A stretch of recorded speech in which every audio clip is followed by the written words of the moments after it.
भाषण सुन रहा था, वो कह रहे थे कि अमित शाह ने तंत्र मंत्र का षड्यंत्र करके उनके ऊपर पंखा गिरा दिया। जोसेफ पुलित्जर आज जिंदा होते तो वो स्वयं कमर से उठ के इंडियन मीडिया को सलाम ठोको भाई ठोको। हाँ जी।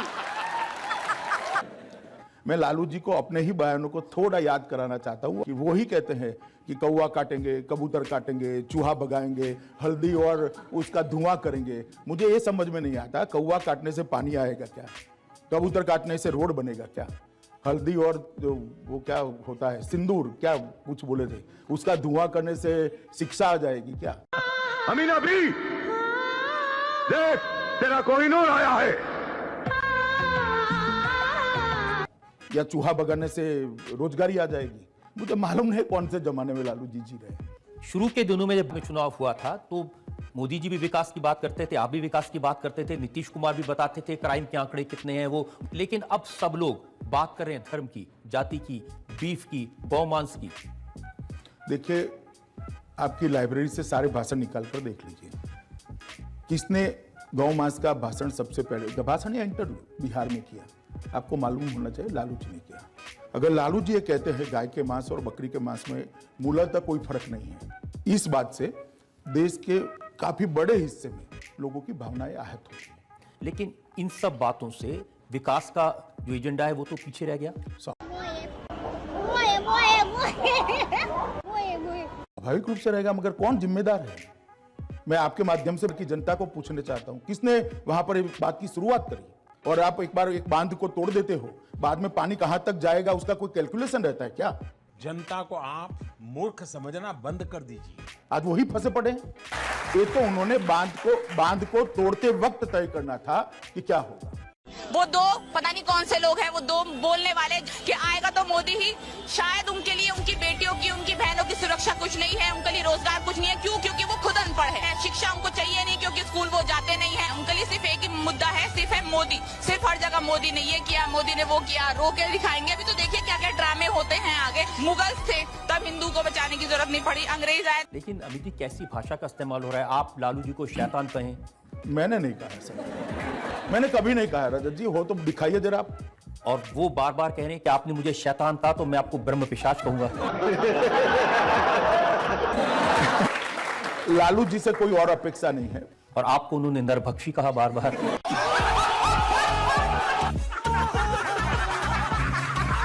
अच्छा बात नहीं है।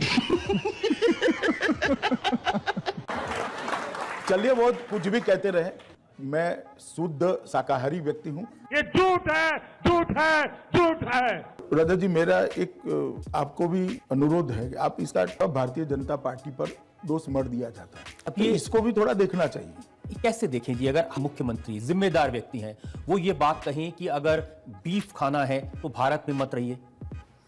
उन्होंने ऐसा नहीं कहा है एग्जैक्टली कहा कि मुसलमान इस देश में रह सकते हैं लेकिन बीफ खाना छोड़ना होगा।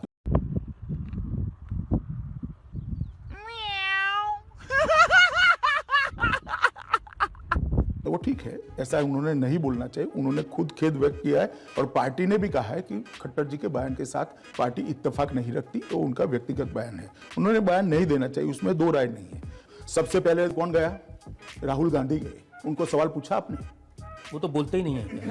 मगर वो नहीं बोलते हैं तो कांग्रेस पार्टी को पूछे भैया। ये ठीक है, उनके मुंह से एक शब्द निकल गया, उसको पकड़कर बात का बटंगर बना रहे हैं, मगर मुझे ये बात का जवाब दीजिए, इवन आपका चैनल भी समाजवादी पार्टी को क्यों कटघरे में नहीं खड़ा करता? करना चाहिए या नहीं करना चाहिए? काफी लोग तो ऐसे हैं जो मोदी क्यों चुने न जाए इसका एक पत्र पारित किए थे लोकसभा के चुनाव में, अब चुनकर आ गए, तो हम क्या करें? जनता ने चुना है भाई। इसलिए कि एक परसेप्शन ये बना है कि भारतीय जनता पार्टी के लोग, आरएसएस के लोग, जो व्यक्ति गौ का मांस खाए उसको दंड देना चाहिए और उसके प्राण ले लेने चाहिए। इस सज्जन को क्या तकलीफ है भाई? क्या तकलीफ है इनको? मैं दो हिस्सों में आपका सवाल है, दोनों हिस्सों का जवाब देता हूं।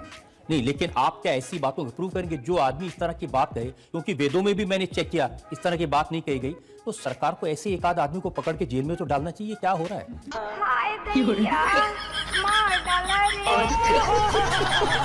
गौ हत्या करने वालों को फांसी की सजा दो। जो गिरिराज सिंह ये कहते हैं कि मुसलमान पाकिस्तान चले जाएं, उनके खिलाफ क्यों नहीं एक्शन लेते आप? देखिए, रजत जी ऐसी पुरानी पुरानी बातें आप निकाल कर रखेंगे तो बहुत सारा दोनों ओर की काफी चीजें सामने आएगी। जिन लोगों ने दाकर ये कहा कि हम गाय बचाने के लिए तन मन धन और गन से समर्थन करेंगे, मैंने कहा देखिए, इस प्रकार के किसी भी बयान से भारतीय जनता पार्टी इत्तेफाक नहीं रखती है। अमित जी वादा किया था महंगाई कम करेंगे और दाल हो गई 200 रुपए किलो। मेरे पास कोई फाज नहीं है, मुझे माफ कर दे आप लोग सारे, मुझे छुट्टी दे दे। कह रहे हैं कि मोदी जी ने कहा था ना खाऊंगा ना खाने दूंगा, वो दाल के बारे में कहा था। रजत जी महंगाई के आंकड़े हमारे बहुत नीचे चले गए हैं। खुदरा महंगाई जो 7.7% रहती वो अभी हाईएस्ट 4.1% पर आई है। मुझे निश्चित भरोसा है कि भारतीय जनता पार्टी की सरकार महंगाई को काबू करेगी। तो करना, परेशान हो गए हम लोग 2.5 साल से, ये भी परेशान हो गए, हम भी परेशान हो गए, करो फिर, क्यों नहीं कर रहे? एक ऐसा समय आया है कि अभी 200 रुपया दाल है, इससे कोई इनकार नहीं है और वो चिंता का ही विषय है, गंभीर चिंता का विषय है।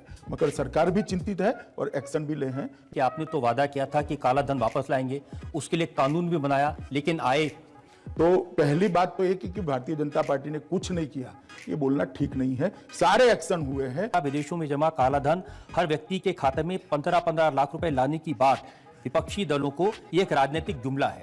बिल्कुल आपने मेरे दिल की बात बताई। बहुत किया है, हमको मोदी चाहिए। मोदी हमारा पति, हमारा भाई, हमारा बाप, हमारा गुरु है। आप सब बोलिए, क्यों आपको लगता है कि मोदी जो और योगी जी वो विकास दे पाएंगे जो और कोई नहीं दे? हम उनके ऊपर दिल दे बैठे हैं। स्वाभाविक रूप से मैंने जो कहा तो मैं फिर से रिपीट कर देता हूं। प्रधानमंत्री मोदी जी ने कहा था कि विदेशों में इतना काला धन है कि अगर उसका भागाकार कर दिया जाए, मतलब उसको डिवाइड कर दिया जाए, तो हर व्यक्ति के हिस्से में 15 लाख रुपया आएगा। इसका मतलब किसी के बैंक अकाउंट में जमा नहीं होता।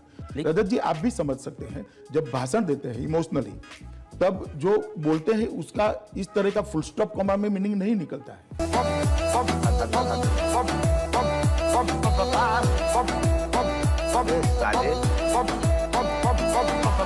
तो किस तरह से भी तो ये कह रहे हैं कि बगैर कॉमा फुल स्टॉप के वो रोज पूछ रहे हैं 15 लाख कब आएंगे? नहीं, पहले वो उनकी समझ पर डिपेंड है। मैं इतना कहना चाहता हूं कि सरकार के खजाने से 15 लाख रुपया किसी के अकाउंट में किस तरह से जा सकता है। लेकिन मैं आपको ये बता दूं कि लोगों के मन में ये इंप्रेशन क्रिएट किया है, कांग्रेस ने भी किया है, लालू जी ने भी किया है कि इन्होंने वादा किया था आपके 15-15 लाख रुपए अकाउंट में आएंगे और पैसा आया नहीं। वो ठीक है, आज क्लियर हो जाएगा आपके माध्यम से। तुम्हें शर्म है? कुछ शर्म आया है? और आपने किसानों से वादा किया था कि अच्छे दिन आएंगे, लेकिन आत्महत्या के नंबर बढ़ता जा रहा है, किसान सुसाइड कमिट कर रहे हैं। नंबर बढ़ा नहीं है, नंबर में 20% की कटौती हुई। दूसरी बात, जहां तक किसानों का सवाल है, भारतीय जनता पार्टी की सरकार ने आने के बाद सबसे बड़ा समस्या आकाश के आधार पर खेती करने वाले किसानों की होती थी। जो कुदरती आपदा जब आती थी तब कहीं के नहीं रहते थे। भारतीय जनता पार्टी की सरकार ने जो आकाश से खेती करने वाले किसान थे, मतलब बाढ़ आ गई या सूखा पड़ गया या उनकी फसल बह गई, तो उसको 1 हेक्टेयर तक ही मुआवजा मिलता था, उसको उन्होंने 2 हेक्टेयर कर दिया, मतलब 100% का वृद्धि किया। दूसरा, पहले 50% का नुकसान किसान का होता है तो ही उसको मुआवजा दिया जा सकता था, उसको घटाकर हमने 33% कर दिया, मतलब 42% किसान बढ़ गए मुआवजा लेने वाले। क्या बातें कर रहे हो? झूठ फैलाया जा रहा है। और मुआवजे की राशि के अंदर एक ही वक्त में 50% का वृद्धि किया है। मैं मानता हूं रजत जी, इससे बड़ा किसानों के लिए कोई अच्छी बात देश के किसानों के लिए नहीं हो सकती। मगर आप अखबारों की सुर्खियां देखकर मुझे सवाल करेंगे तो ऐसा ही होगा रजत जी। वास्तविकता ये है, लेकिन अखबारों की सुर्खियां तो अभी ये है ना, और किसान तो आत्महत्या कर ही रहे। बीड में, जहां महाराष्ट्र में, उसमें भी आंकड़े आप कंपेयर कर लीजिए रजत जी, कटौती हुई है 20%, और फिर भी एक भी किसान आत्महत्या करता है। ये भारतीय जनता पार्टी की सरकार के लिए चिंता का विषय है। मुझे लगता है कि मीडिया ने ये सवाल कांग्रेस के नेतृत्व को पूछना चाहिए और कांग्रेस अध्यक्ष को पूछना चाहिए, नहीं कि भारतीय जनता पार्टी को पूछना चाहिए। कांग्रेस से मीडिया में करेज होनी चाहिए। वो तो किसी भी चीज में आपके साथ नहीं देंगे। चलिए, तो हम क्या कर सकते हैं? इस प्रकार की बचकाना बातें किसी के गले नहीं उतरती, लोग मजाक उड़ाते हैं।